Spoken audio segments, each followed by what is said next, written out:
रात का तीसरा पहर था। सन्नाटा इतना गहरा कि सूखी पत्तियों के गिरने की आवाज भी किसी धमाके जैसी लग रही थी।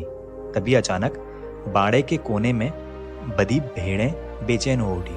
चरवाहा अपनी झोपड़ी में कच्ची नींद में था कि तभी एक तीखी और चीखती हुई आवाज ने उसे झकझोर दिया। उसने तुरंत टॉर्च जलाई और दौड़कर बाड़े की तरफ पहुंचा। टॉर्च की रोशनी जहां पड़ी वहां दो जलती हुई आंखें चमक रही थी। वो एक विशाल बाज था, डरावनी चोंच और नुकीले पंजे। चरवाहे को लगा कि यही भेड़ों का काल है।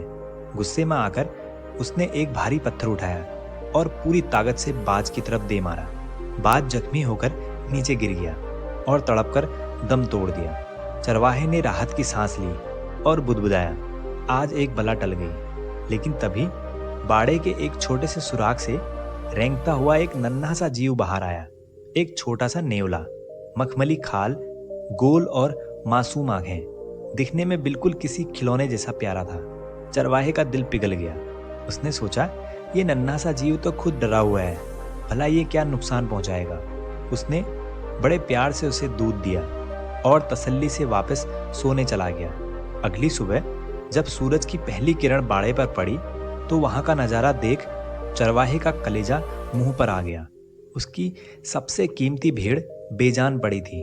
उनके गले पर गहरे और जानलेवा जख्म थे और उस तबाही के बीच वही मासूम दिखने वाला नेवला बैठा था, शांति से अपने पंजों से खून चाटता हुआ।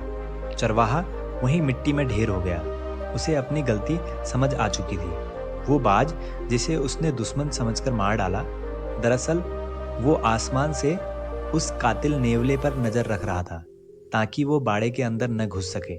वो फफक कर रो रहा था, मैंने रक्षक को उसकी कठोरता के लिए मार दिया और कातिल को उसकी मासूमियत के लिए पनाह दे दी। दोस्तों, अक्सर हम चमकते हुए कांच को हीरा और शांत दिखने वाले समुद्र को सुरक्षित मान लेते हैं, पर याद रखिए, कड़वी दवा अक्सर जान बचाती है और मीठा जहर जान ले लेता है। किसी की फितरत उसके चेहरे से नहीं, उसके काम से पहचानिए। चेहरे से आगे देखना सीखिए, क्योंकि जिंदगी की सबसे बड़ी गलतियां अक्सर गलत पहचान की वजह से ही होती हैं।